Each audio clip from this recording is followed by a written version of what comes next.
दिगंबरी ने रोते हुए कहा, हमें मत रोक नारायणी, जाने दे अब। पेड़ के नीचे भूखों मरना अच्छा, पर यहाँ का न भात खाऊंगी और न तेरे यहाँ सोऊंगी। नारायणी ने हाथ जोड़कर कहा, किस पर गुस्सा करके जाती हो माँ? हमसे कोई कसूर हुआ हो तो बताओ। दिगंबरी के रोने में और भी उफान आ गया। नाक से बोली, मैं नन्ही सी जोगरी नहीं हूं नारायणी, सब समझती हूं। बिना तेरे शह पाए उसकी क्या मजाल, जो इतना बढ़ चढ़ के बोले मैं डायन हूं। मुझे निकाल दो। अच्छी बात है, मैं खुद ही जात हूं। हम तुम लोगों की गले की ग्रह आफत हैं, सामने से हट, जाने दे। नारायणी ने माँ के दोनों पैर छू कर कहा, माँ आज के दिन माफ़ करो। अच्छा, उन्हें आ जाने दो, फिर जैसी समझ में आवे करना। इतना कहे हाथ पकड़कर वो उन्हें भीतर ले गई। दोनों पैरों पर पानी डाला, आंचल से उन्हें पोंछा, एक पीढ़े पर बिठाकर पंखा लेकर हवा करने लगी। उस समय तो उसका क्रोध शांत हो गया, पर दोपहर को श्यामलाल के जिमते बैठते ही किवाड़ की आड़ में बैठकर वो उफन उफन कर रोने लगी। पहले तो श्यामलाल देखते ही रह गए, कुछ समझे ही ना सके कि माजरा क्या है। फिर धीरे धीरे सारा हाल उनकी समझ में आ गया और वे भर पेट खाए बिना ही उठ बैठे। नारायणी समझ गई कि ये गुस्सा किस पर है। दासी से सहा नहीं गया। घर में वो जरा साफ कहने वाली थी, चट से कह बैठी, नानी जी ने जानबूझकर बाबूजी को खाने ना दिया। आंखों का पानी सूख थोड़े ही जाता नानी जी, 2 मिनट बाद ही उसे बाहर निकालती। दिगंबरी के मुंह पर जैसे स्याही पुत गई और वो बिना उत्तर दिए गुम होकर बैठी रही। दोपहरी को राम ना जाने कहाँ से घूम फिर कर घर आया। इधर उधर झाँक झाँक कर भाभी के कमरे में जाकर देखा कि वे गोविंदा को लिए सो रही हैं। रंग ढंग उसे अच्छे नहीं मालूम हुए, फिर भी धीरे से बोला, भूख लगी है। भाभी ने कोई जवाब नहीं दिया। उसने ज़रा ओश्र जोर से कहा, क्या खाऊं? नारायणी ने पड़े पड़े ही जवाब दिया, मैं नहीं जानती, जा यहाँ से। नहीं नहीं, नहीं जाऊंगा। मुझे क्या भूख नहीं लगती? नारायणी ने करवट बदलकर दुख भरे स्वर में कहा, मुझे परेशान मत कर, नित्तो होगी उससे मांग। राम और कुछ ना कहकर चुपचाप बाहर चला गया और दासी को खोजने लगा। मिलते ही बोला, खाने को दे। दासी शायद तैयार ही थी, तुरंत कटोरा भर दूध, थोड़ी लाई और नारियल के लड्डू ले आई। राम को गुस्सा आ गया, बोला, ग्रही है।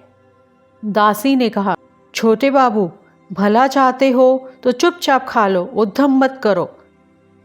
बाबू बिना खाए कचहरी चले गए हैं, बहूजी उपास किए पड़ी हैं, शोरगुल सुनकर अभी निकल आएंगी तो तुम्हारी खैर नहीं, समझ लेना।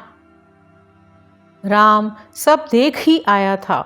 चुपचाप थोड़ा सा दूध पीकर लाई और नारियल के लड्डू जेब में डालकर तालाब के किनारे जाकर पेड़ के नीचे बैठ गया।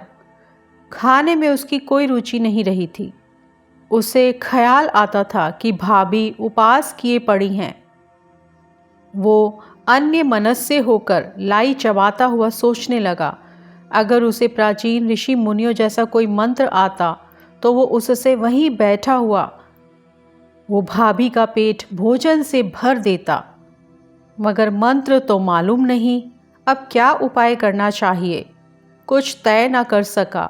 घर लौटकर खाने के लिए अनुरोध करने में भी उसे शर्म मालूम होने लगी। इसके अलावा वे खाएंगी भी कैसे, दादा ने तो खाया ही नहीं। अनुरोध करने से भी क्या होगा। उसने जेब के लाई धीरे धीरे तालाब में फेंक दिए और वहीं चक्कर काटने लगा। बार बार उसके मन में केवल यही ख्याल आने लगा, भाभी उपासी पड़ी हैं, इस बात को वो मन ही मन जितने ही तरह से कहने लगा, उतनी ही बार उसके मन में सुइयां सी चुभने लगी। रात को श्यामलाल ने स्त्री से कहा, अब तो मुझसे नहीं सहा जाता, उसके साथ रहना अब बहुत ही मुश्किल है। नारायणी दंग रह गई, पूछी, किसकी बात कर रहे हो? राम की। तुम्हारी माँ 4-5 रोज से बराबर कह रही है, राम उनका नाहक अपमान करता है। मैं तो 5 पंचों को बुलाकर उनके सामने सब बंटवारा करके उसे अलग कर दूंगा। अब मुझसे नहीं सहा जाता। नारायणी सन्नाटे में आ गई, कुछ देर चुप रहकर बोली, राम को अलग कर दोगे? ये बात जबान पर भी ना लाना, वो दूध पीता बच्चा है, जमीन जायदाद रुपये पैसे लेकर क्या करेगा? श्यामलाल ने व्यंग्य करते हुए कहा, दूध पीता बच्चा तो है, जमीन जायदाद का क्या वो करेगा, इसको वही जाने।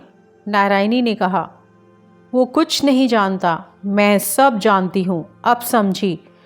माँ तुम्हें 4-5 रोज से यही कहती फिरती है, क्यों? श्यामलाल पहले तो अप्रतिभ होकर बगले झांकने लगे, फिर बोले, नहीं तो उन्होंने नहीं कहा। लोगों की भी तो आंखें हैं, मुझे क्या तुमने नीरा भोंदू ही समझ रखा है? मैं क्या कुछ नहीं देख सकता? नारायणी ने कहा, नहीं, मैं तो ऐसा नहीं समझती, मगर पूछती हूँ, उसके हैं कौन? किसे लेकर वो अलग होगा? ना माँ है, ना बहन है, ना मौसी है, कौन है? उसे बनाकर खिलाएगा कौन? श्यामलाल झुंझला कर बोले, मैं ये सब कुछ नहीं जानता।